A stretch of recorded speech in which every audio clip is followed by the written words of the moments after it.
Test, test.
Welcome to Own the Chaos. The stock market is crazy and chaotic. And crash. You son Oh, of God. Hold on. Pause. Brad and Fat Man Zoom are here to help you own it. They were targeting Wall Street when they should have been targeting Capitol Hill. They should have been targeting DC. This is the same thing, and this is what people keep missing. Taking it to the suits, being relatable and hilarious. You bought GameStop at 400, didn't you? To the moon, baby. To the moon. Get ready to own the chaos in 3, 2, 1. What's up, everybody? Welcome to the Chaos. The stock market is crazy and chaotic. We made it our mission to help you guys own it. We got another big day of earnings this afternoon, and guys, I cannot wait. I actually took a YOLO position on Disney. That's going to be the one that obviously a lot of people are going to be watching this afternoon, but we also have other ones as well. We got Uber, Twilio, a few more that you guys might want to take a look at. So put them in the chat if there's ones in particular that you would like me to go over this afternoon. But first, as always, let's get the starting five out of the way. We got Leverage, Tiger's Edge. Was Leverage the first one in here? He was the first one in here. Leverage, Tiger's Edge, Ralph Vandenhoek, Rudy Brown, Jeff Ponicka. You are our starting five. Guys, if you didn't make the starting five, make sure you hit that notification bell, because when you get notified, you can get in here early and you can get a shout out as far as the starting five is concerned. Thanks so much for tuning in. For those of you who might be rolling themselves over from the Meet Kevin live streams, welcome. I promise I won't do you dirty. Was that too soon? Was that too far? I promise I'll tell you to not sell everything. Is it in poor taste? Is it not? Is it unprofessional?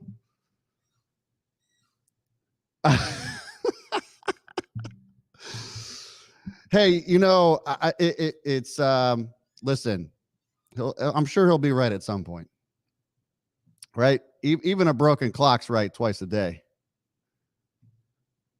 Imagine selling a $20 million worth of your portfolio at the bottom, like literally at the bottom. Oh man. All right. That's all I'll say. I'm done. It's over. I had this, I had to get it off my chest. You know how we go, and you know how we work around here, right? Like, you just got to say it. You got to be out with it. It's done and over, and we're going to move on. But nevertheless, if you are coming from there, welcome. Make sure you hit the subscribe button. And guys, today's live stream, of course, has been brought to you by none other than the Chaos Crew. Guys, if you're not a part of the Chaos Crew, make sure you hit the join button next to subscribe, or go to ownthechaos.com. We certainly would like to have you a part of the crew. It's only $5 a month, $4.99, not even, right?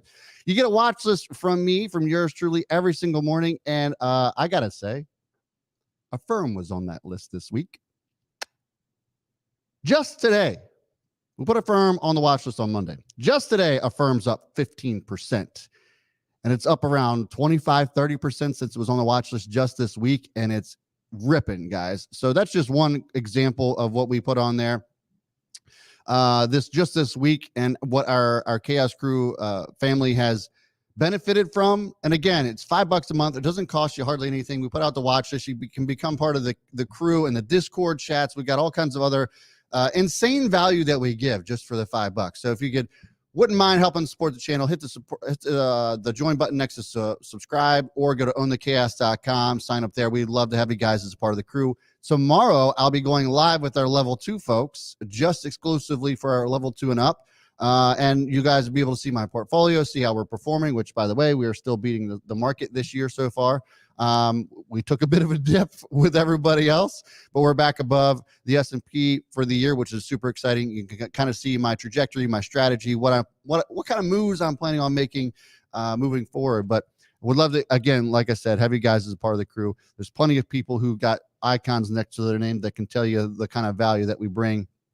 And we always try to over deliver on that value. So I appreciate the support from all of you guys. From the crew, Daniel Camarena, I haven't shouted you out in a while, but it hasn't gone unnoticed, my man. Live from the FedEx warehouse, busy day. You stay busy, my friend. Every day, Daniel Camarena comes in here and shouts it out from the FedEx warehouse. Good to have you in here, bro. Yes, Tammy. It was literally at the bottom. Literally at the bottom. Oh, man. Okay. Appreciate you guys. So today we have Disney on the docket. And if you guys didn't catch the video that I put out after yesterday's stream, I talked about Disney and just kind of gave a little bit more of an in-depth view on how I'm viewing Disney. So Disney right now is trading up 3.25%. It's at $147. And I'd mentioned yesterday, with it closing at around 142, That's the price that it was at before the pandemic, before the stock market crashed in 2020. And at that time, Disney Plus had only been out for about 3 months. Disney Plus came around, went live November of 2019. If you guys had stuck around with me for that long in 2019, I actually mentioned that I could see Disney Plus being a huge player and potentially taking over at Netflix. And my timeline for that was 5 years, 5 to 10 years, somewhere around there. I thought that the trajectory for that could be very possible. Then the pandemic happened, and obviously they just skyrocketed in growth. Now the pandemic's coming to a close, and all signs are pointing to an endemic phase of COVID-19. And that part's slowing down. Well, Disney has gotten punished for that. But I told you guys yesterday, even in the live stream briefly, that I felt as if that should not be the focus. That should not be why people should be buying Disney. Now, right now, the stock's trading right where it was at before the pandemic started, before the crash took place. So if we're looking at where it was trading then and where Disney Plus was then, it stands to reason that given the growth that we've seen from Disney Plus from that point, and now that the parks are going to be opening up, to me, it only makes sense to see Disney around $200 a share. I mean, you combined the parks and everything, the entertainment side of their business, and that was their main revenue driver. That's what brought them the money, not Disney Plus. So you add Disney Plus on there, though, and I think, in my opinion, at some point, Disney Plus is going to grow into being its own thing. I think it's going to be the size of Netflix and probably should be evaluated that way. But you have this whole other side of the business. And so when you're looking at where the price is today compared to what it was pre-pandemic, Disney is far more valuable, especially as we're going into a reopening. This isn't like, we're just going to touch and go, and then we're going to, issue more restrictions and all this other stuff. No, I think that this summer is going to be explosive for companies like Disney, for travel, for airlines. I'm in Airbnb for that reason. And so I think that this is going to be a very important earnings for Disney for all the reasons that I've just said. Here's the caveat.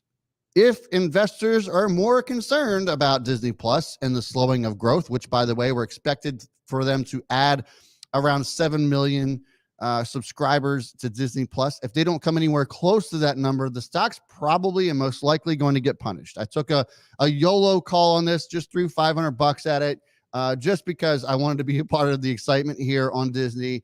And if it goes to shit, well, I just lost $500. But sometimes that's just how trading goes. I invest in plenty of things.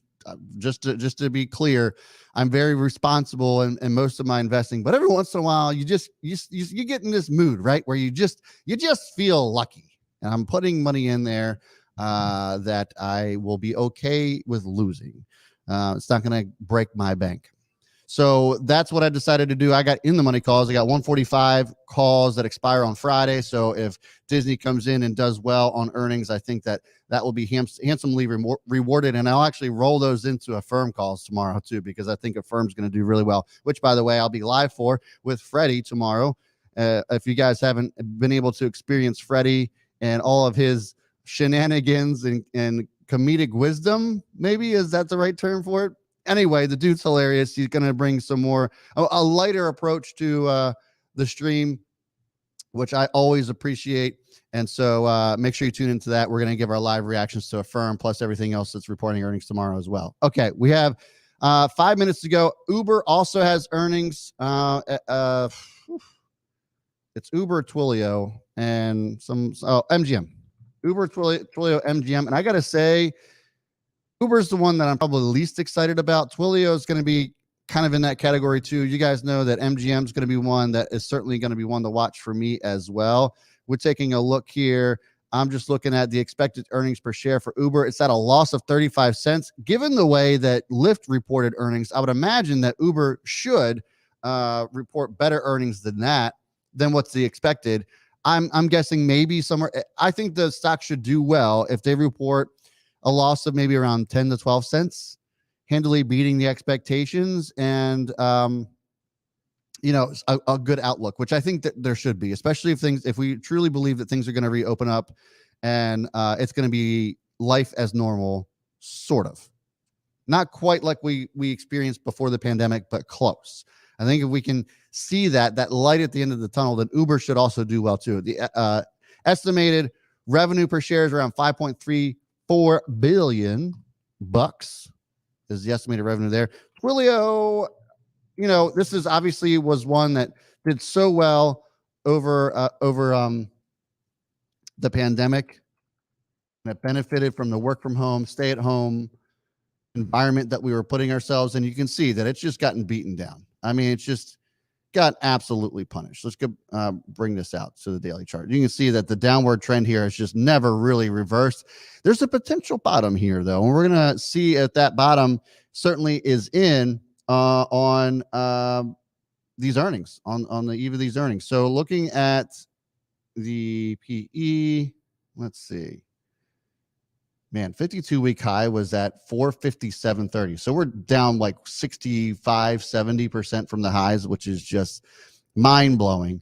Absolutely mind-blowing. Price to sales 16. So it's actually a little bit expensive, but even with it coming down as much as it has, but it was close to its IPO numbers, IPO price. IPO was at 152, sitting at 199. So who knows? Maybe we'll see some good positive earnings out of them.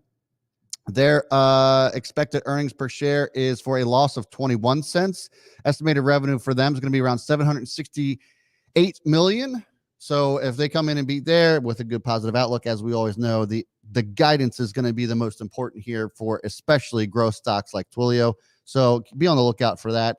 I think that this company is going places. If you look at them in the likes of something like an Asana, I think Twilio is certainly in that conversation, or like a Slack, for example. I like Twilio here. And, it seems like it's come down enough to where it could potentially be priced in that if they have good earnings and they talk about good, solid growth, I think we're going to be in good shape with them. And then you have MGM. Okay. Here's the thing with MGM. I just got done telling you guys about, I'm just looking here. Here's MGM. I just got done telling you guys about how I feel like, the reopening is going to be monstrous. And you can see that MGM has had an incredible stretch of 4 days, and really all the casinos have. But this is going to be interesting. They have earnings. We heard earnings from Penn. We've heard earnings from Wynn Resorts, Las Vegas Sands. They've all been relatively positive. This is the company that has the best balance sheet in the business, in my opinion. You look at MGM and everything that they have, the least amount of debt, and most amount of cash on hand, if I'm not mistaken. And feel free to fact check me on that. But looking at this, and I think that there is potential for all-time highs for MGM.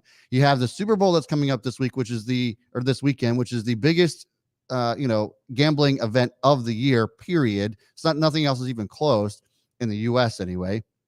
And so I think that MGM certainly stands to benefit from this. This is the best performing chart as far as sports betting and the casinos are concerned out of all the casinos. I mean, and find me a better looking chart in this space. There isn't one. There just isn't. This is a nice little inverse head and shoulders. And I think that if they come in with positive earnings and a great outlook, which they should, any of my Vegas peeps, tell me how things are going in Vegas. All right. I bet it's popping. In Vegas. So MGM should do well, not just with their sports betting side, but I think that just from their standalone brick and mortar casino side, I think that they're going to do extremely well. So I'm actually pretty pumped for MGM. I don't own it, but I think it's going to be exciting to see how this goes. I mean, we look at Penn National today and it was up as much as 6% at one point. I don't know where it's sitting at right now, 5.5. So you guys know that that Penn is my pride and joy, so to speak. My highest conviction here. I think Penn's going to be the one to own out of all of them, but MGM is just near and dear to the heart too. It is the M in Fat Man Zoom. There we go. Shane says Vegas is popping. So they just moved to Vegas 3 months ago. Oh, nice. Nice. Oh, yeah. Sono has earnings as well, too. I see Changing Frames talking about that. Yeah, we can take a look at Sono as well. The stock market's officially closed, and we'll go ahead and just pull up the Disney chart here. I'm not quite sure when we'll get those earnings, but as soon as they do, I will for sure share them with you. And if I don't get them in time, I'm sure somebody in the chat will share those with us. But let's go ahead and just kind of take a look to see how it's moving right out the gate. Right now, there is some activity. Doesn't look like it's based off of numbers that are out just yet, but there is some activity to the upside here. Look at this nice little run going in the last half of the day. That's pretty awesome. Let's go back to the 5 here. There we go. That's a little bit better. All right. Disney's starting to move up just a little bit. Here we go. Okay. Markets officially closed. We got 225 of you guys in here. If you're joining me for the first time, please consider hitting that subscribe button and hitting the notification bell. I go live every day at 3:45 p.m. to go over whatever the hell's going on in the market, whether it's earnings, whether it's, Jerome Powell talking his shit, and we got to decipher it because sometimes he speaks in Espanol, and there might be some very fluid Espanol speakers out there, but the main demographic of my crowd does not speak in Espanol. So Fat Man Zoom's not here to decipher it for me. So I'm going to do my best to decipher it for you guys. I used to be good at Spanish, by the way. I used to be really good at Espanol, but it's one of them things. If you don't use it, you lose it. If it's not your first language, right? I have my stepmom that my stepmother, she knows 3 languages, and she's kind of like lost most of Russian. She used to speak Russian. She still speaks Russian. I think she could hold a conversation in Russian still, but probably not anywhere near when she actually lived there.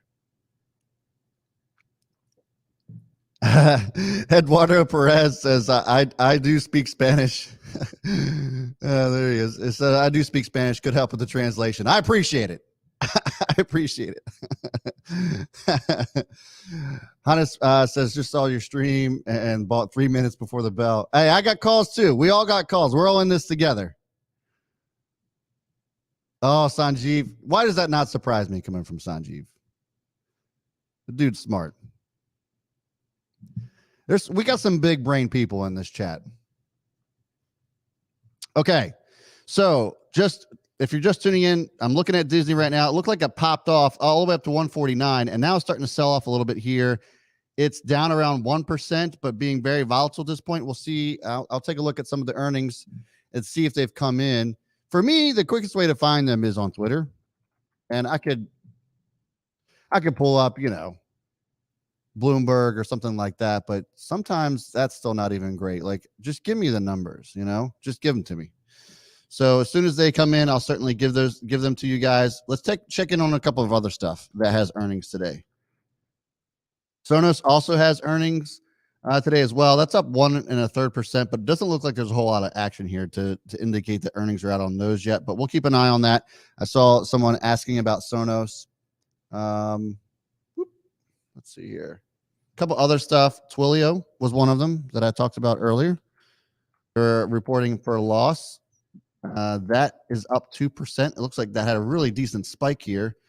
If those numbers come in, I'll certainly let you guys know. And then Uber as well. That looks like there might be something going on there, but not too much activity just yet. And then finally, MGM. Let's take a look, see if MGM's numbers are out. And that's up slightly after hours too. Okay, let's tune back into Disney, see where we're at. And it's down around 0.75%, so not too much. Yeah, I've thought about it too. I own so much shit. I subscribe to so much shit to give you guys like the best information I can possibly find. Like I have so much of it. It's like, do I really want Bloomberg as another one? 310 of you guys hanging in here. Thanks so much. If you're just tuning in, I'm gonna get you those Disney numbers as soon as they come in. But right now the stock is trading down about 0.8%, and no official word on those numbers just yet, whether they beat or missed. But as soon as they come in, I'll be sure to share those with you guys. If you guys are curious as to what the expectations are, I can share those with you in just a second. The expectations for Disney's earnings are 61 cents a share. The average estimate for revenue is 18.36 billion. Subscriber growth for the Disney Plus side of the business was going to be around 7 million, and we have a boner candle, ladies and gents. Holy hell. Disney is popping. It's up 7.5% after hours. Whoop, whoop. Let's fucking go, baby. Let's fucking go. Look at that. You know, sometimes it's just so fun to just throw money at something and just say, hey, let's see where this goes. All right. So Disney came in revenue $21.82 billion, solidly beating their estimated revenue of around 18. Earnings per share was $1.06, and which, if you guys recall, 61 cents was the estimate. And they are crushing it right now in after hours trading. It's up 7.5%. Let's fucking go, baby. Let's fucking go. Disney is now trading at around 158. Hell yeah. Hell yeah. We knew this was coming. We knew this was coming back. We knew this was coming back. Let's go. I'm so glad I got some calls. I got like just because calls, just like YOLO. Let's just see what happens. Now it's up 8%. So if you guys are just tuning in, Disney absolutely crushed it. Thanks, Mark Peach. Is it Mark Peach? I think that's how is it Peach? Peach. Let me know. Walt Disney came in and their subscribers at 129.8. The estimate was around 120. I thought it was 126, but 125.1. So that is a massive beat. This is going to spell trouble for something like a Netflix, right? Which talked about slowing of growth in their subscriber rate. So this is something that I was super concerned about with Walt Disney, right? We talked about how Disney subscriber growth kind of slowed last quarter on their report. And that was kind of one big area of concern. And so that is going to be incredible for them. And I would imagine that this stock is going to continue to fly here. I have yet to have heard on anything from the earnings report on their parks opening back up and the guidance there. But I got to imagine that the reason the stock is going up isn't just because of subscriber growth. I imagine it's probably because of a lot more than that. I think that the parks, like I mentioned yesterday, probably play a big factor here. Again, if you guys are just tuning in, Disney came in at $1.06 on earnings per share. The expectation was around 61, depending on where you got your information from. They came in at 21.82 billion in revenue compared to the 18. Some were speculating around 21. Either way, they beat on revenue no matter how you shake it. So they came in above the street's expectations, and the stock is now up nearly 10% after hours. It's sitting at 161.5, and it's going off my screen. This is the biggest boner candle I've seen almost all earnings season. Is that not true? Guys, tell me this isn't the biggest boner candle on the 5-minute chart that you've seen all season. God damn, I love earnings season.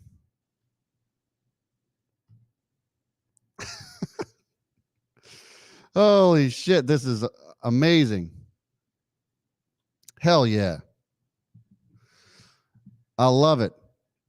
I love it. I needed this too, I needed this. I will take it. All right, let's just check in on some other stuff. So Uber had earnings after hours as well. That looks like it's popping off too. Not really much of a surprise. I mean, Lyft kind of gave us an idea of what Uber was going to be doing after hours today. So they came in positive. No way. Is that true? Let me just cross-reference here. Okay, no, that's not right. Somebody forgot to put in the loss. Let me just double check Uber's numbers. So they came in, it looks like they missed earnings per share, but they came in and beat revenue. Somebody cross-reference this because I'm getting conflicting numbers here, but based off of what I can see here, it looks like Uber came in at a loss of 44 cents. If you recall, we were looking for a loss of around 35 cents according to Yahoo Finance. Revenue came in at 5.78 billion and the expectation was around 539. So they actually beat on revenue, but loss per share actually missed our expectations there. No surprise because Uber just can't get their life together as far as that's concerned. I don't know why. They just can't. Now, you can make assumptions here that a lot of that has to do with the fact that Uber still has to incur costs because of COVID and that sort of thing. But hey, it is what it is. Here we go. Thanks, Mark. Disney experiences and products revenue, $7.2 billion. The estimated was 6.13. I think that's going to be much higher next quarter. Very, very interesting. Twilio is also looking like it's popping off here. Look at Uber now, though. It's up 7.5%. Really nice move. Checking back in with Disney real quick, and I promise we'll get to Twilio, guys. I see you guys chatting about it. Disney, let's just check in. Whoops, that's not Disney. Disney's up $160 a share. Popped up to 162. It's still hanging around up 8.5%. Let's go, baby. Let's go. Twilio's up 25% after hours. And we talked about this. Like, we need to hear guidance. What's the growth number here? I'm going to pull up those Twilio numbers as well. As soon as I find them, the report a revenue of $842 million versus the street estimates of $769. Looks like as soon as I get earnings per share, I'll certainly bring those up, but that's the revenue. Looks like they came in and beat on earnings per share with a loss of 20 cents. The original expectation was a loss of 21. So they just barely beat revenue there. But the growth story here, it looks like on revenue is what everybody is kind of excited about. The stock is now up 25%. Look at this. Holy shit. Wow. Just want to confirm these numbers. Okay, yeah. So again, just reiterating, this is the second. Okay, this is a verified account. Revenue for Twilio is $842.7 million versus $769. A loss of 20 cents versus a loss of 21. So that's Twilio, and I imagine that there's something else in those earnings that are creating a huge move here for Twilio. What a rip on this. Unbelievable move. The stock closed at 202 this afternoon and is now sitting at $255 a share. Can you imagine the contracts on that? Wow.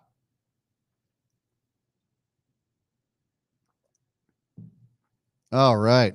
This is amazing. This is amazing. Imagine being the guy that sold at the bottom.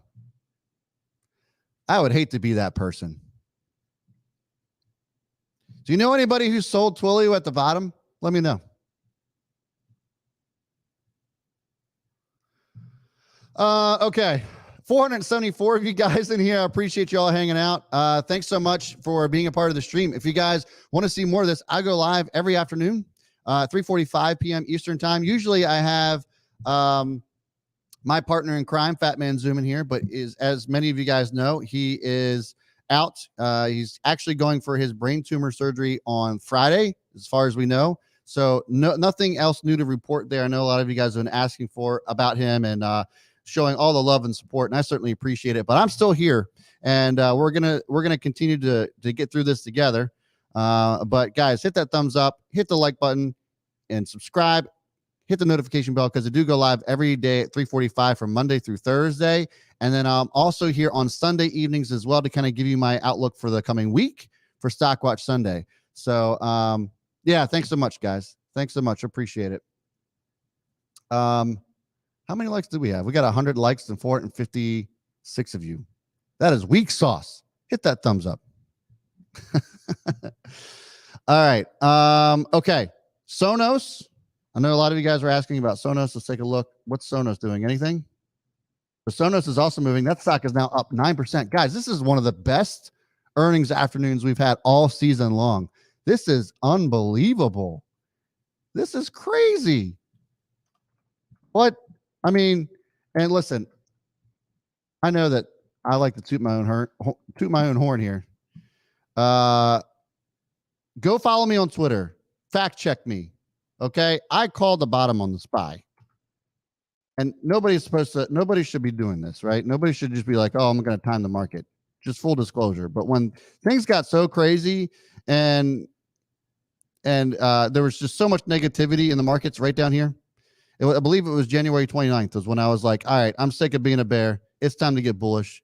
And these earnings just scream you like mega bull right now. I mean, just the way that these earnings have been playing out. I don't care who tells you that that's not the case. It just is. Okay. So sorry to go off on that tangent, but Sonos is up 7.75%. They came in, looks like they beat. Let me get the numbers for you as soon as I get them. Revenue came in at 665 million versus 640 expected. The earnings per share was $1.02 versus 88 cents. And this is what we were hoping for, guys. We're hoping for earnings beats and great outlooks, and it seems as if that trend is continuing here. I'm loving it. I'm loving it.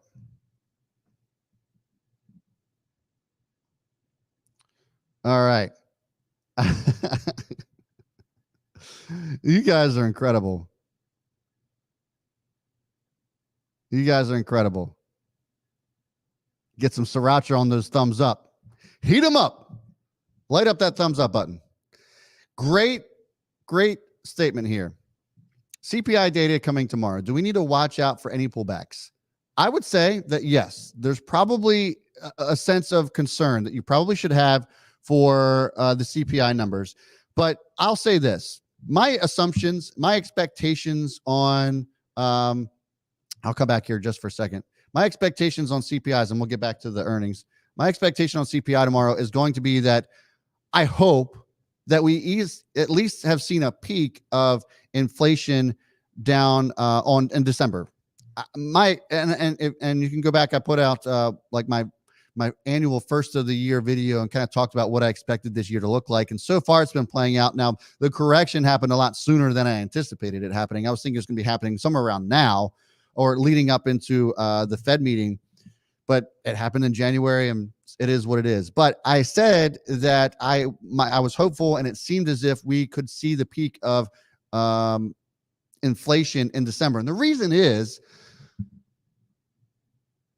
Omicron really kind of wreaked havoc on the supply chains. And you can talk about how the Fed's been creating this inflation all you want, but really what's creating the inflation issue is the supply chain. If supply chains ease, inflation should start to ease. And so then the Fed doesn't necessarily have to do as much. So all of these calls for 0.5% increases or that the Fed's going to increase rates 6 to 7 times this year, to me makes zero sense, because I don't think they're going to have to do much. If they can see that supply chains are easing and prices are being affected because of that, because the only reason that that prices have been inflated so much is because of supply chain problems, and all that's related to COVID. So if we fix COVID, not that we're going to completely get rid of it, but if COVID's kind of behind us and it starts to really look like an endemic phase, then supply chains should ease. Then prices should ease. Demand, the supply is going to catch up to demand, because demand's still white hot right now. So even if we see high CPI numbers this month, my hope is that it's not as bad as it was in December. If it is, I think we could see some volatility tomorrow, but we'll see. I think there's a lot to unpack with those CPI numbers. But the fact of the matter is the Fed's not going to be able to fix inflation. The supply chain is. And you can make arguments with me all day on that. And I'm sure that there's some valid ones out there. That's just what I believe. And I'm looking at all the same data. And it's amazing how people can come to different conclusions on said data. But to me, I think that that's something that, it would be easy for me to jump on the stock market's crashing and get on with the big four about how things are so bad. But take a step back. Just look at the landscape here, the 30,000-foot view. Yes, wages are increasing, but they were supposed to be increasing anyway. So that's going to be sticky as far as inflation's concerned. Houses aren't coming back down, but the housing market isn't going to crash either. I think it's just going to level off. Give me another instance in which we saw the housing market crash other than 2008. Give it to me. That's what I'm saying. Like, how many times have we seen the housing market crash? And why is it going to crash? Because it got too hot? No. We solved the supply problem. We're going to solve these inflated prices problems, most of them. So that is what it is. And I know I just went off on a huge tangent on that, but I just thought it was a great question. I think it's really important to pay attention to those CPI numbers. And yeah, you got it. You got it, changing frames. Absolutely. So I think there's going to be some volatility. That hasn't changed my strategy. That hasn't changed my stance, though. I'm not selling anything because CPI could be treacherous tomorrow. Not doing that. Okay. MGM also had earnings MGM also had earnings this afternoon, and Jeff Ponica, appreciate that, says revenue came in at $9.7 billion. Estimate was 2.79. That was the estimate. Are you kidding me? Earnings per share is at 12 cents. That's not right. Is it? Estimated was 91? No. Is that a typo? Either way, the stock is now up. Let's take a look at the chart. Stock's up 4%. That looks great. And so $50.50. Let's do a breakdown of all these earnings so far. So chart breakdown here. Okay. $50.50. The all-time high for MGM is at 51.17. So if we come in here tomorrow pre-market and we're sitting above that all-time high, watch for this to potentially come down and retest that during the day tomorrow. But that should be a really good indicator that this is going higher. I think that, the casinos in general have gotten so beaten down that they're going to fall into favor pretty considerably, in my opinion. So watch for this to open up above this all-time high tomorrow. I think there's certainly a possibility that it does it. It's only up just under 4%, and it's at $50.40. So it doesn't have to go that much higher to meet this. That's obviously going to be a resistance if it doesn't open up above 51.17 tomorrow. So that's going to be a crucial area to watch for. If it does pull back, maybe watch for it around $49. So let's take a look here. That's right around 49.12, give or take. This is another area of potential resistance. It's now trading above that. So if it opens above this $49, that should be a pretty decent support for it. But if it opens above these all-time highs, that's going to be the support. And I think that probably continues to rip. I mean, just look at this. Just unbelievable momentum behind them. Sonos, let's take another look at this chart. So they came in and actually beat earnings pretty handily. That's up 7.75% after hours. That's at $28.71. So I've been actually having my eye on Sonos for some time. So you can see that I already have a couple areas marked here for resistance. Resistance here is going to be at 31.50. So 31.50 is going to be an area to watch for, but also this 28.12. So 28.12 is the 50-day moving average. This yellow line here is that 50-day. The purple, pink, whatever you want to call it, magenta is at $33.31. So those are going to be two areas to watch for. If it opens above the 50-day, that's going to be a really good sign. I think we should see a lot of momentum there, but then it's going to be met with resistance here at around 31.50. So keep an eye on that. That's going to be a couple key areas to watch for on Sonos. Let's take another look at Disney. I mean, Disney just came in and crushed earnings, guys. Not only did they just crush earnings on expectations, but they also crushed Disney Plus numbers, which is a huge concern for a lot of investors. And now the stock is up 9.5% here after hours. It looks pretty good here. So this is the daily chart again. All these charts I've been looking at are the daily. Let's look to see what happens with Disney tomorrow. What could happen with Disney? Right now, it's trading at $160 a share. So that is all the way up here. It's 161 and some change. So that's all the way up here. Let's mark that. Okay, right here. Kind of makes sense. Here's 161, right where I marked it. 161.25. And you can see that it was kind of met with resistance there. And it's kind of fighting that right now. So if this opens above that, I think that there's definitely the doors open for them to maybe meet up to 166, maybe try to close this gap. Let's move this up some. Maybe try to close this gap at around 168 and some change. That would be interesting. That would be a hell of a move. And that would make some sense here. Let's take a look at this. So if it closes this gap here at 168, 168.5, that's where the 200-day moving average is as well. So that's going to be a very interesting spot if the momentum here for Disney continues. That's actually really interesting. This has all been ugly, but man, if this starts to kind of really rip over the next couple of days, interesting. So obviously CPI numbers could impact a lot of this stuff, but if CPI numbers come in good, these stocks should continue to rip. I think it's going to be a good day as long as CPI doesn't like shit on everybody's parade. No pissing in the cereal. Well, it's not cereal. What is it? Don't piss in my Cheerios.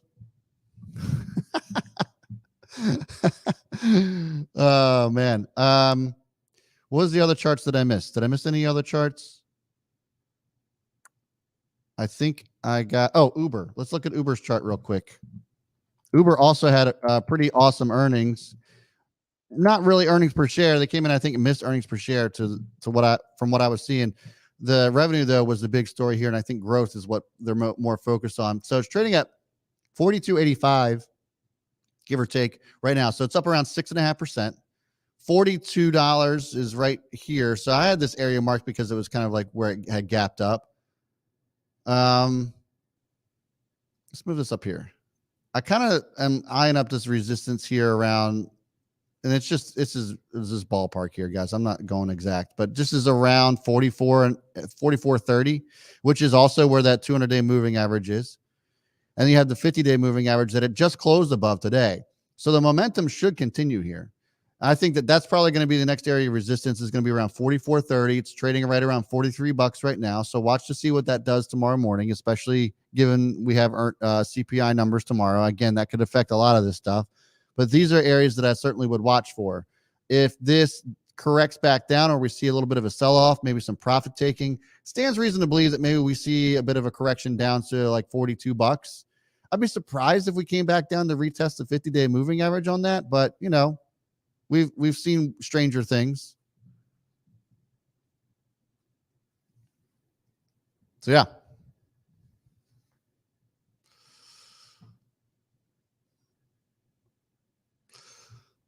All right. Are we done talking about Kevin? I said we were done talking about Kevin. Jeez. I hear you, Daniel O. I hear you. That's a very good point. Here's what I'll say about this. You definitely shouldn't listen to just one person. Kevin was my bull while many were bearish, which by the way, I was bullish all year long. And which let me just dispute this. Kevin was my bull while many were bearish. Can I count how I can't even count how many the stock market's crashing titles and thumbnails that I saw. So was it all bullshit, clickbait, or what? Somebody tell me. I'd have to listen to both, then do my own DD, meditate and find my vision of where the underlying was headed. Yes, I think it's very important to get information from all different channels. Mine should just be the number one. First stop should be on the chaos. Is that too much to ask?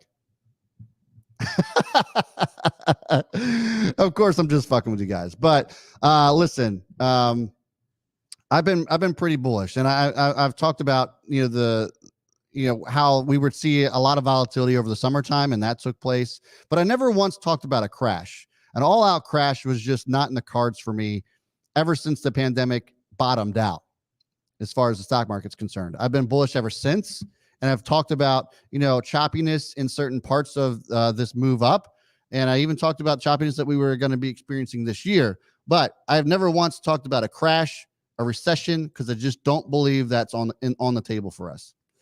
And I've made my argument, but nevertheless, I definitely appreciate that. You guys should get your information from all different areas, because I'm not going to be able to give you every piece of information that you're going to need, and neither is anybody else. So you should just collect it from other areas, and I totally stand by that. I'll tell you what, you should go check out Don from the Don Fran Show. He's got a lot of information that's worth sharing.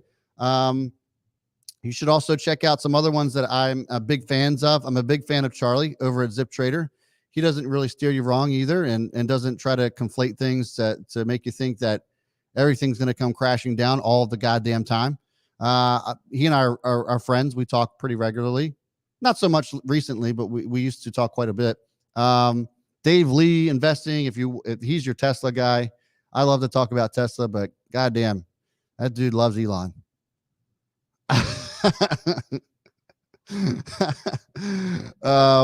What are some other good ones? In the Money is a great one on options.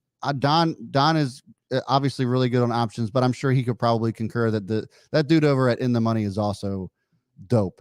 I mean, that dude is really good at what he does too. Don's your first stop for options, but then I would go for In the Money after that. He's a good dude. Who are some other ones that I really enjoy watching? I mean, there's not a whole lot that I look at most of them. I'm like, what are we doing? What are we talking about? Like, this makes no sense. I hate that Graham Stephan puts out like a bunch of clickbaity titles. I mean, I get you got to do what you got to do, but I hate the clickbaity titles. However, his information is rock solid. Out of the big four, he's probably the one that I would follow the most. Unlike general finance, right?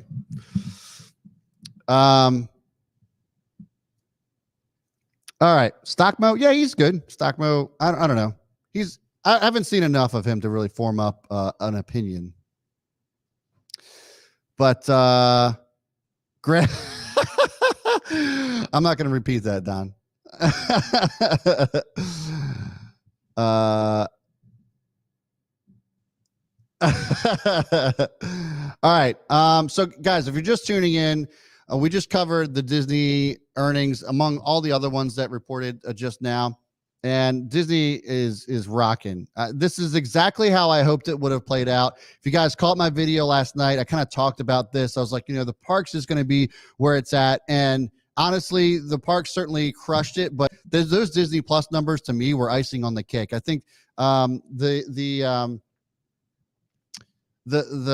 parks is going to be where it's at. That was the number one revenue driver before the pandemic. I think that takes back over as we become fully reopened again. And that's going to continue to be a theme with a lot of these reopening stocks. Like I said, at the top of the show, reopening travel stocks are going to be absolute fire, in my opinion. Look at your bookings.com. I have Airbnb. That's kind of my travel stock of choice, if you will. But even energy, oil is still going to continue to rock and roll as demand continues to just skyrocket.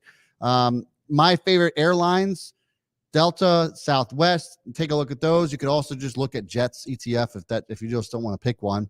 But those two have the best break-even load factor, which is the amount of passengers you need on a plane to break even. Those have the best.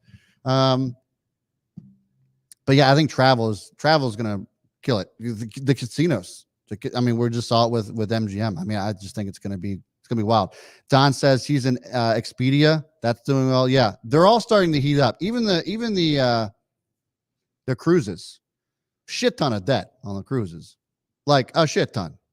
Convertible debt, it's all toxic. You don't want to be a part of it. But short-term gains, they'll probably continue to pop. But yeah, what a show. What a show, guys. Tomorrow, what do we got tomorrow? We got Affirm tomorrow, which I am pumped. About. I'm going to take another YOLO shot at Affirm tomorrow because I think Affirm is probably going to do well. You guys know me. I've been kind of like skeptical on getting into stocks that report losses. I've been pretty adamant and vocal about staying away from them, but I think Affirm could be one of those exceptions to the rules. And I've kind of said that all week that I think that's going to be something that I'm going to be excited to look forward to those earnings in particular. When it comes to growth stocks that aren't reporting for profits, that's going to be one that I'm kind of going to look at and be like, you know what, F it. I like Affirm no matter what. And that's going to be one that I'm going to keep my eye on. So there's Affirm. Twitter is going to be in the morning. So I'll give you my thoughts on that tomorrow afternoon after those Twitter earnings come out. Coke and Pepsi are also in the morning. So, well, we'll see. We'll see if they're actually worth talking about. Cloudflare in the afternoon, though, is going to be one to keep an eye on. Zillow, Aurora Cannabis, who gives a shit? Expedia, Don from the Don Frown Show. I'm sure he'll be excited about that. Upwork is going to be an interesting one, too. Callaway, HubSpot, Dexcom. But most importantly, ladies and gents, we got Freddie in the house tomorrow.